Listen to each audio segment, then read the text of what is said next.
Alicia, and I'm going to be explaining the X-ray circuit and the X-ray tube and how it functions. So let's start off with the X-ray circuit.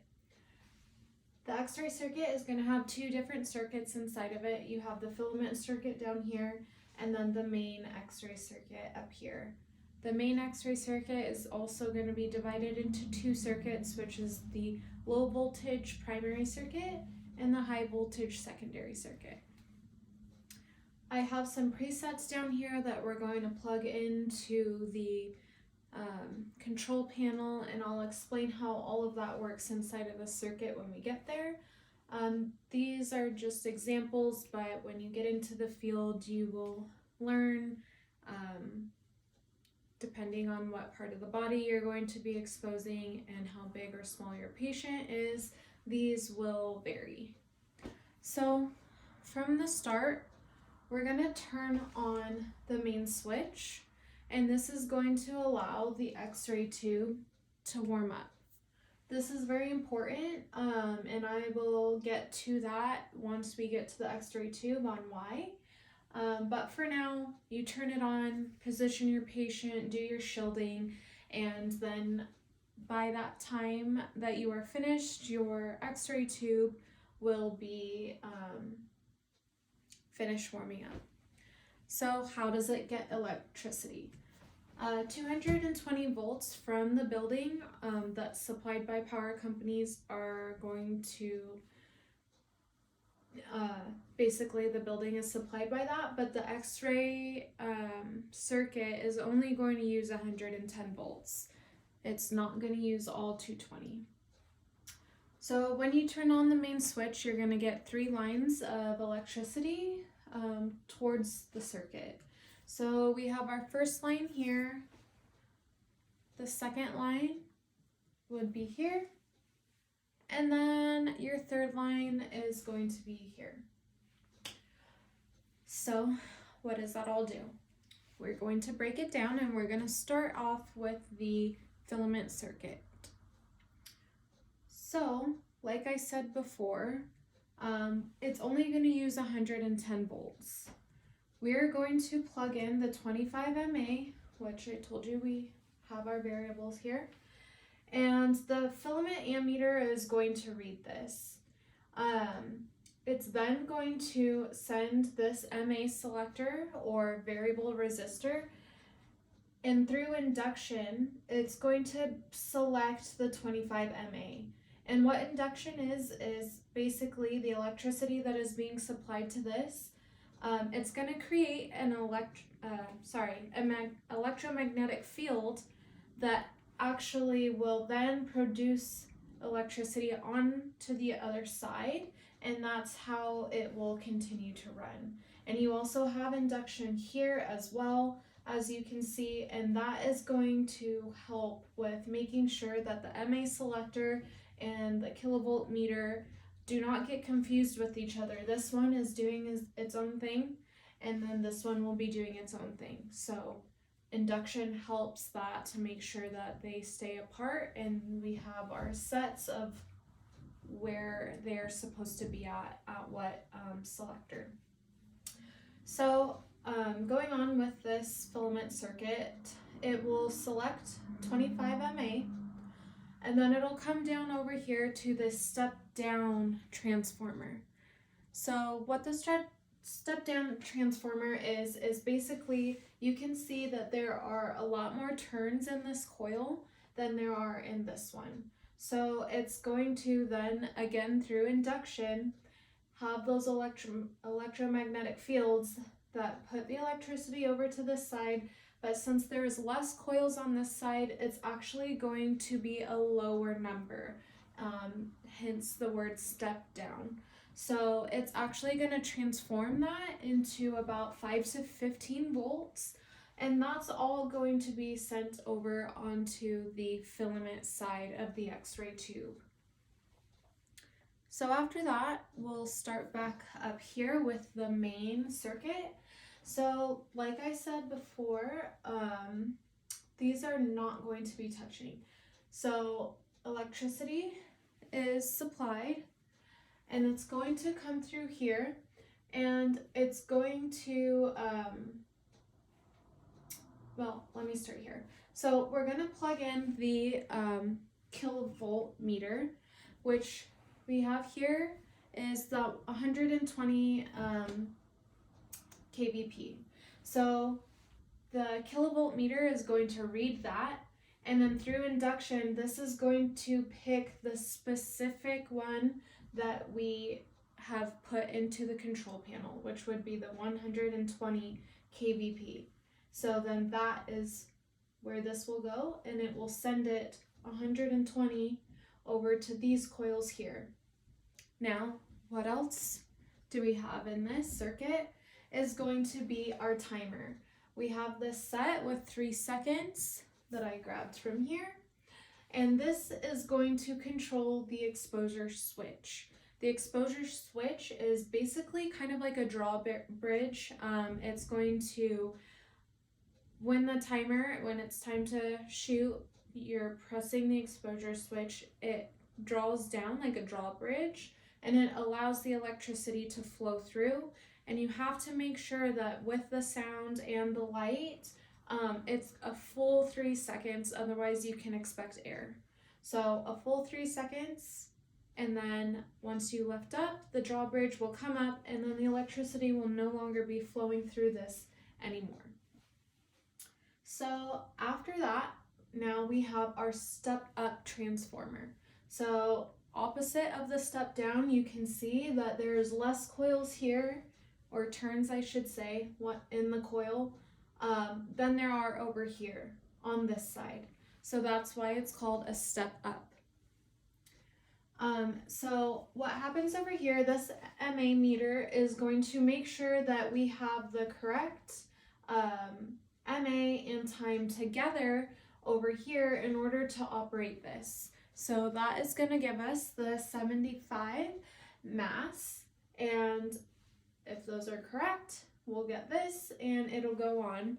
And so then this 110 voltage, since we're stepping up, over here we step down, so it was lower, we're gonna get a higher number. For the X-ray circuit to work, we have to have exactly 10,000 volts. That is what is gonna make the rest of this process continue on. If we have more than the 10,000 volts, say 15,000, it's going to be stored in the ground, what we call the ground here, and it's just going to stay there.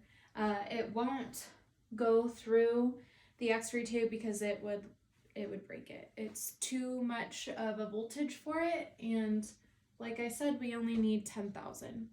If we have less, let's say 7,000, it won't even make it up to the step up transformer because it has to be 10,000. It'll just circulate basically until the X-ray machine is turned off. So we have our 10,000 volts. This is going to be stored in the capacitor. That's basically a storage unit for the volts. And from there, it is going to be transferred into the falling load generator.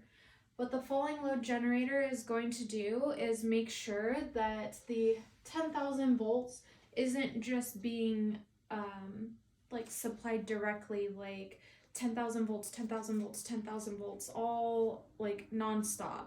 It's going to make it more of like droplets, like a broken faucet. So 10,000 volts, 10,000 volts, 10,000 volts. And that's to make sure that we aren't overdoing this X-ray tube.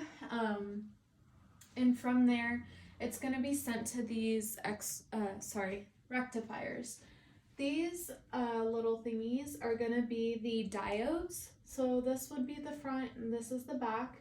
The diodes are what changes the current of electricity from alternating current to pulsating DC current, which is pulsating, like I said.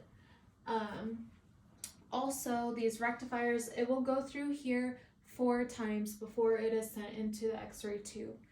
So I will show you that. We have one.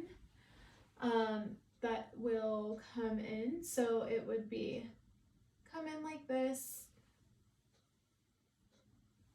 And notice that these are perpendicular to each other. The second one,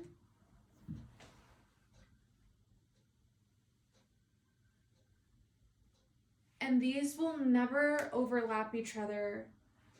They're constantly back and forth, which then is going to bring us to the X-ray tube.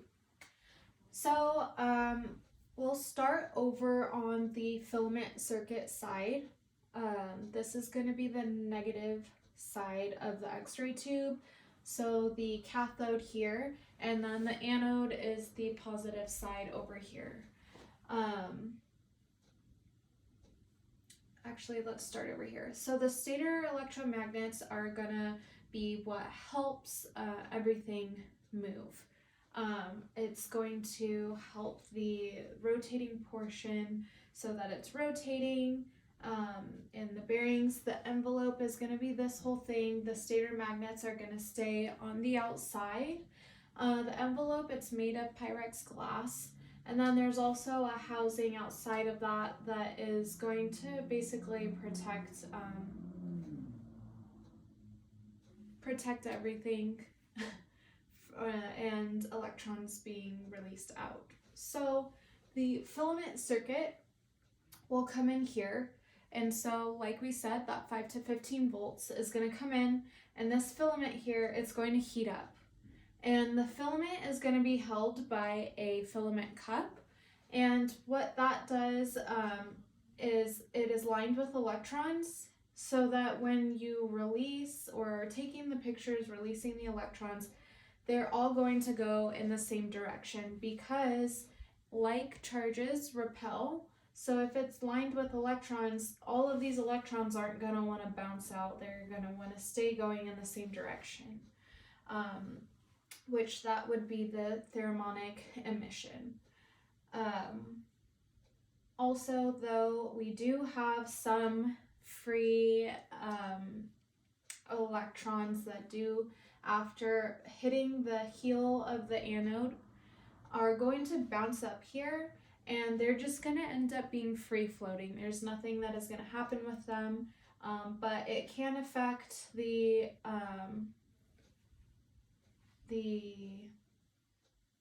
I guess voltage or the electron beam that comes through here, because as that builds up, they're going to want to repel, and we want this as straight as possible.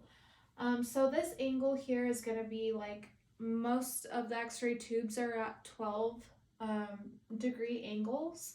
And so when it hits this at the anode, it's going to go straight down, and it's going to be, those are going to be X-ray photons. But not all of these electrons are going to make it to X-ray photons. So let's just say there's 13 electrons here that are being sent to this heel. Maybe only 5 or 7 will actually become an X-ray photon. As also, the important reason as to, as I said in the beginning, why we want to warm up our X-ray tube is because if this filament gets super hot super fast and then this anode hasn't been spinning enough to get to where it needs to be to warm up, it will literally melt this and cause a pit, and that's not good. It literally will break. Also, I think I forgot to mention, if we had a higher voltage on this side of the filament circuit, you can also get a filament breakage, which basically is it's melting. So you're losing tungsten over time, basically, and it could break. So also tungsten anode here and the molybdenum neck and base, you want to have these materials because they have a very high melting point. So that is why they are used in the X-ray tube.